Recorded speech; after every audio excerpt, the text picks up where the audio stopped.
जागतिक पर्यावरण दिनाच्या निमित्ताने सांगली मिरज कुपवाड महापालिकेच्या वतीनं विविध ठिकाणी वृक्षारोपण करून साजरा करण्यात आला। सांगलीतील महावीर उद्यान येथे आमदार इद्रिसभाई नायकवडी यांच्या हस्ते आणि उपायुक्त स्मृती पाटील यांच्या उपस्थितीत दुर्मिळ वृक्षांची लागवड करून सदरच्या उपक्रमाची सुरुवात करण्यात आली। दुर्मिळ प्रजातीमधील काही झाडे लावून त्याचे जतन करण्यात येणार आहे। त्यामध्ये शमी, बुद्धवड, देवसावर, मैसूरवड, सुरगी, पिपरी, मुजकुद, खेरपळस, तेटू इत्यादी झाडे लावण्यात आली आहेत। तसेच पार्श्वनाथ नगर आणि सिद्धेश्वर नगर या ठिकाणी आयुक्त सत्यम गांधी आणि नगरसेविका ॲडव्होकेट स्वाती शिंदे यांच्या हस्ते वृक्ष लागवड करण्यात आली। यावेळी सहाय्यक आयुक्त सचिन सागावकर, स्वच्छता निरीक्षक याकूब मद्रासी, अजित गुजराती, पर्यावरण अभियंता यावेळी उपस्थित होते। त्याचबरोबर सांगली समडोळी रोड कचरा डेपो येथे 2000 पेक्षा जास्त बांबू रोपांची लागवड करण्यात येत आहे। यावेळी मनपाच्या वतीने चांगले नियोजन केले होते। पावसाने साथ दिल्याने सर्वांनी उत्साहात वृक्षारोपण करून आनंद व्यक्त केला।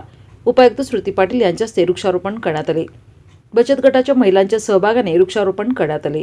वृक्षप्रेमी व्यक्ती, संघटना आणि संस्था यांनी या उपक्रमामध्ये आपला सहभाग नोंदवला होता। जागतिक पर्यावरण दिन उत्साहात साजरा करण्यात आला। उद्यान अधीक्षक गिरीश पाठक आणि आयुक्त स्मृती पाटील यांनी या कार्यक्रमाचे आयोजन केले होते।